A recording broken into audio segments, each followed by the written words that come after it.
Hey everybody, this is Ben again. Good afternoon. It's Saturday.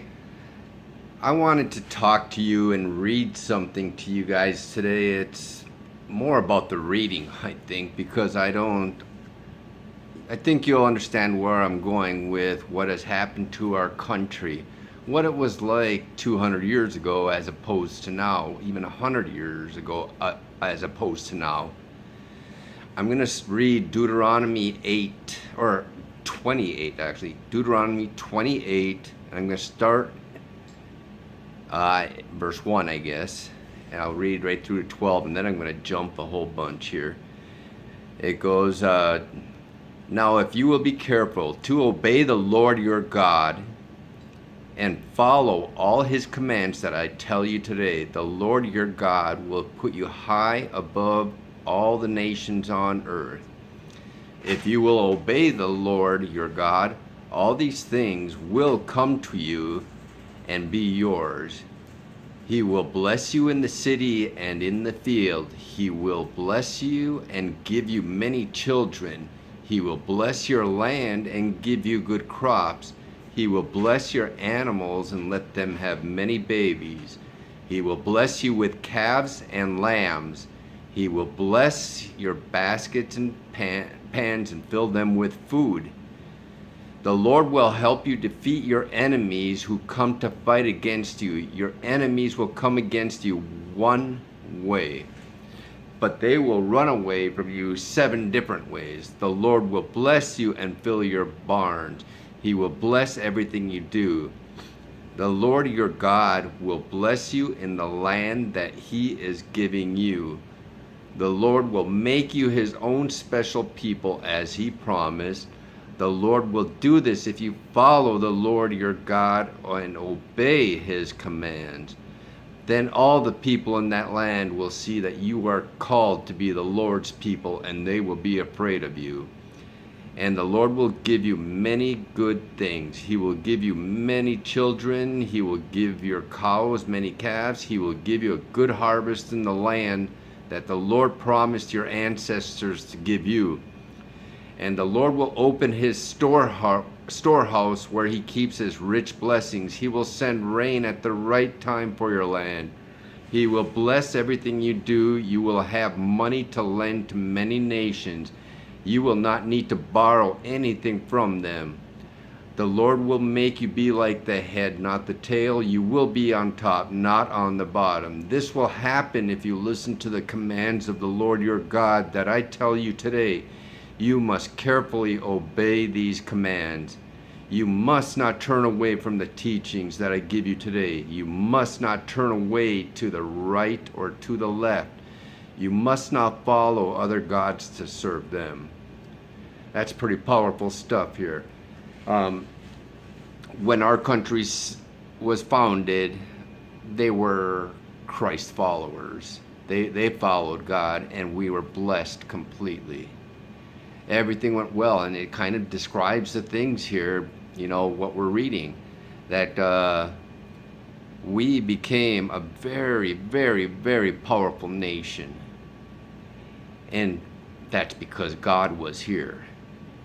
But now, over the years, as you watch what happens, as our country moves away from God, you go into Deuteronomy 28:15, and this starts talking about the curses for disobedience. I'm not going to read through all these right here, but on 28:15 it actually says, but if you don't listen to what the Lord your God tells you, if you don't obey all his commands and laws that I tell you today, then all these bad things will happen to you. And then it goes into this long line of curses. We're not going to go right there right now. We're going to jump all the way down to, let me see, Deuteronomy 28,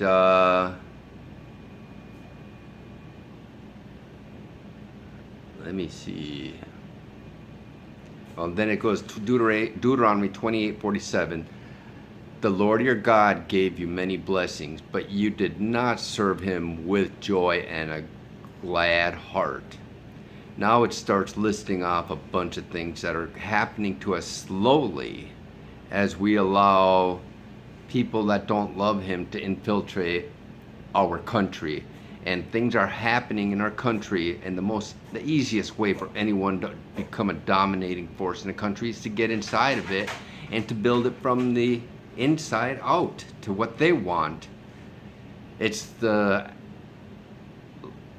not lethal almost, but they're gonna take and build such a strong power within, and we're allowing them to do it. So these things are gonna happen, and it goes continues in 28:48 or 28:47. Let's start there again. It goes, "The Lord your God gave you many blessings, but you did not serve him with joy and a glad heart. You will serve the enemies the Lord will send against you. You will be hungry, thirsty, naked, and poor, and he will put a load on you that cannot be removed. You will carry that load until he destroys you. The Lord will bring a nation from far away to fight you. You will not understand their language. They will come quickly like an eagle coming down from the sky. These people will be cruel. They will not care about old people or show mercy to young children. They will take your animals and the food you grow. They will take everything until they destroy you. They will not leave you any grain, wine, oil, cattle, sheep, or goats. They will take everything until they destroy you. This nation will surround and attack your cities. You think that the tall, strong walls around your cities will protect you, but these walls will fall down. The enemy will surround all your cities, everywhere in the land that the Lord God is giving you. You will suffer very much, and the enemy will surround your cities. They will not let you have any food. You will get very hungry. You will be so hungry that you will eat your own sons and daughters. You will eat the bodies of the children the Lord your God gave you. Even the most kind and gentle man among you will become cruel. He will be cruel to his family, and he will be cruel to his wife he loves so much, and he will be cruel to his children who are still alive. He will have nothing left to eat, so he will eat his own children. He will not share the meat with anyone, not even other people in his own family. All these bad things will happen when your enemy comes to surround your cities and make you suffer. Even the most kind and gentle woman among you will become cruel. She might be a lady so gentle and delicate, she never put her feet on the ground to walk anywhere. But she will become cruel to her husband she loves so much, and she will be cruel to her own son and daughter. She will hide and give birth to a baby. She will eat the baby and everything that comes out of her body went with it. All these bad things will happen when your enemy comes to surround your cities and make you suffer. You must obey all the commands and teachings that are written in this book, and you must respect the wonderful, awesome name of the Lord your God if you don't obey. The Lord will punish you and your descendants with terrible diseases. He will cause you to suffer illness and have no cure. You will find no relief for your misery. He will bring on you all that diseases you saw in Egypt that filled you with fear, and you will not be able to avoid them. The Lord will even bring troubles and diseases that are not written in this book of teachings. He will continue to do this until you are destroyed. You might have as many people as the stars in the sky, but only a few of you will be left because you did not listen to the Lord your God. The Lord was happy to be good to you and to make your nations grow in the same way the Lord will be happy to ruin and destroy you. You are going to take that land to be yours, but people will take you out of that land. The Lord will scatter you among all the people of the world. He will scatter you from one end of the earth to the other. There you will serve false gods made of wood and stone. They are false gods that you or your ancestors never worshipped. You will not have any peace among these nations. You will have no place to rest. The Lord will fill your mind with worry. Your eyes will feel tired. You will be very upset. You will live with danger and always be afraid. You will be afraid night and day. You will never feel sure about your life. In the morning you will say, I wish it were evening. In the evening you will say, I wish it were morning. This will happen because the fear of your heart, in your heart, and the terrible things you will see. The Lord will send you back to Egypt in ships. I said you would never have to go back to that place again, but He will send you there. In Egypt, you will try to sell yourselves as slaves to your enemies, but no one will buy you. I'm reading all this. We are not there yet. We're working our way there, though. God started our country so great. He gave us so much power. He gave us so much, and yet we have turned against Him. Right now, we still have many Christians here. We have many people that love God and serve Him. And I think, as it was in Sodom and Gomorrah, if there would have been 10 righteous people found, He wouldn't have destroyed them. Well, there are still enough righteous people here that God has not destroyed us. But our actions are still turning further and further against God. And as we turn more against God, more evil starts infiltrating our society. More murders are happening, more death, more, we're going with abortion, we're going with just people being mean, cruel, walking around killing, mass shootings happening in this country. We have evil hearts everywhere, and that's because the Lord our God was not taught in our society. Years ago they had teachings in school on the Bible, and we didn't have these kind of problems. Now, as they took God out of our schools, we have more and more evil building in the hearts of the children.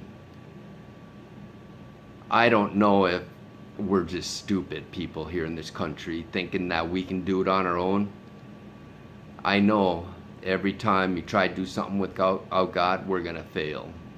This country has got to get back off their butt and start serving a Lord that will help them. Nowhere in the Bible does God say that we're going to be the final standing country or nation in the world. We all know that's going to be Israel. And we can see it happening. Israel is growing stronger as we grow weaker. Israel has turned back to God. They are still learning who Jesus Christ is. But they are working their ways into growing back. They are believing what happened. They had Egypt, and that was the thing. Egypt kind of made them into slaves, and it got worse and worse because they were there for 400 years. It didn't happen in the beginning. Joseph brought them in and helped them. But when they got so big and massive, Egypt got scared and said, we can't have this. And then they made them into slaves and took power over them. Well, finally, God said that's enough. And He took His people out of Egypt. And then they thrived for many, many, many years again. And all of a sudden, you go back to after Christ, this world, everything started getting destroyed again. Throughout the years, they had many things happen. The Roman conquest, Rome took over, and then after Christ, you still had other things going on, battles all over the place. And even then, all the way until up to the World War era here in the 1900s, they were able to do things, but they got destroyed. Nazi Germany kind of decided they weren't to be, and they started killing them off. And all these things happened because they had started to turn their back on God. But every time they came back to God, every time they went back to serving God, they started to thrive. Look what's happening. They're serving God again, and they are starting to thrive. Our country is turning away from God and starting to deteriorate. It is time, folks, for us to turn back to God so we don't have to lose the glorious, wonderful power that we had. It was interesting. I just read a post here a few minutes ago, actually, on the debt in our country.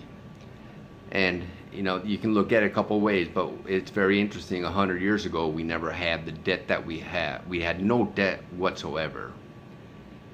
But then all of a sudden, we went to war. I think is probably one of the biggest causes. All of a sudden, they started taxing everything. And over the years, now they have a list of, a couple thousand different taxes they impose on people. And every time they take more, they're not We're not giving it to them. They take the money from us, the more debt we go in. Now, what about if we went back to this time of no taxes?